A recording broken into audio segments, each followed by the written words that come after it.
Today we're going to learn about upper and lower bounds, but before we get started, we're going to practice listing the possible rational zeros.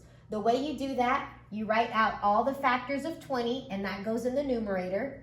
So that's 1, a positive and a negative 2, 4, 5, 10, and 20. These are all of the factors of 20, right? Because 1 times 20 is 20, 2 times 10 is 20, 4 times 5 is 20. And then we write all of the factors of the leading coefficient, which is 4. That's 1, 2, and 4. So that means the entire list of possible rational zeros is all of these numbers over 1, then all of these numbers over 2, and all of these numbers over 4. So all of these numbers over 1 will just stay the same. And then 1 over 2 is 1/2. 2 over 2 is 1. 4 over 2 is 2. 5 over 2, that's not on our list. 10 over 2 is 5. 20 over 2 is 10. Then you have 1 over 4. 2 over 4 is 1/2. 4 over 4 is 1, which is on our list. 5 over 4, that is a new one. 10 over 4 will simplify to 5/2, and 20 over 4 is 5. So our list of numbers is all of these. These are our list of numbers, what I circled in red, okay? So these are the possible rational zeros. Now, this is a lot of numbers to test to figure out which one is a zero and which one is not, okay? This is possible zeros, not your actual zeros. So to decrease the trial and error, we're gonna do upper and lower bounds tests, okay? So I'm gonna use synthetic division to figure out what's a zero and what's not. This is my list of possible rational zeros, and I'll just pick a random number. I'll pick 4. So let's test 4. So I'm gonna put a 4 out here. You bring down the first number. 4 times 4 is 16, and you add to get 11. 4 times 11 is 44. 44 minus 16 is 28. And then you multiply. 4 times 28 is 112, and then you add these and get 132. So this is not a zero because my remainder is not 0. So this is not an x-intercept. However, this is an upper bound. The reason why I know 4 is an upper bound is because all of these numbers are positive. So we're testing a number that's positive, and we tested a positive number, 4. And if all the numbers in the bottom row, including the remainder, are positive, then that means 4 is an upper bound. That means there's going to be no zeros that are bigger than 4 because 4 is the bound. It's the upper bound. So it's not going to be a positive 5, positive 10, positive 20. Okay? I don't have to test those numbers because 4 is the highest. It's an upper bound. All of your x-intercepts are going to be below 4. So how about I test 2? So now I'm going to test 2. You bring down the 4 and you multiply. 2 times 4 is 8. Add, you get 3. 2 times 3 is 6. Add, you get negative 10. 2 times negative 10 is negative 20. Add, you get 0. So that means 2 is a 0. I got a remainder of 0, so 2 is one of my zeros.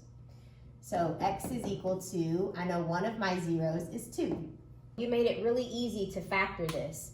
Now all you have to do is say this is x squared plus 3x minus 10, and then you can factor that and find the rest of your zeros. Okay, now let's talk about the lower bound test. For the lower bound test, you're always going to test a negative number. And when you do synthetic division, if the bottom row alternates in sign, and ignore the zeros, then that means the number that you're testing is a lower bound. So let's use our previous example. These are the possible zeros, and I'm just going to pick one at random. I'm going to try negative 4. We tested positive 4. Positive 4 was an upper bound. Let's test negative 4 to see what it is. So you're going to bring down the first number, multiply, you get negative 16. add, you get negative 21. Multiply negative 4 and negative 21, that's a positive 84. 84 and negative 16 is 68. Negative 4 times 68 is negative 272, and this will be negative 252. Okay, so look how these alternate. Positive, negative, positive, negative. If it alternates, even if it's negative, positive, negative, positive, as long as it alternates, that means this negative 4 is a lower bound. It's a lower bound. That means there are no zeros lower than this negative 4. So when you go back to guessing, you don't have to guess negative 5, negative 10, or negative 20. These are all out. Positive 4 was an upper bound, so you don't have to look at positive 5, 10, or 20. Negative 4 is a lower bound, so you don't have to look at negative 5, negative 10, or negative 20. Okay? All of your zeros are in this range, one of these values. Okay? So that's what upper and lower bounds are. Let's try an example. Let's do this one. So I'm going to use synthetic division, and I'm going to test whether 4 is an upper bound. So bring down the first coefficient and multiply. 4 times 2 is 8. Add, you get negative 3. 4 times negative 3 is negative 12. Add, you get 5. 4 times 5 is 20. Add, you get 14. And all of these are not positive. So that means 4 is not an upper bound. But it's not a 0 either, okay? So you're gonna have to keep guessing and checking. So 4 is not an upper bound because all of these were not positive. Upper bounds mean all of these are gonna be positive. Okay, now let's test this one to see if it's a lower bound. Is negative 2 a lower bound? We have to check and see. So I'm gonna do synthetic division again. Now let's test negative 2. You're gonna bring down the positive 2. Negative 2 times 2 is a negative 4. Then add these to get negative 15. Negative 2 times negative 15 is 30. 17 plus 30 is 47. Negative 2 times 47 is negative 94. And then add those, you get negative 100. So notice these alternate. Positive, negative, positive, negative. That means negative 2 is a lower bound.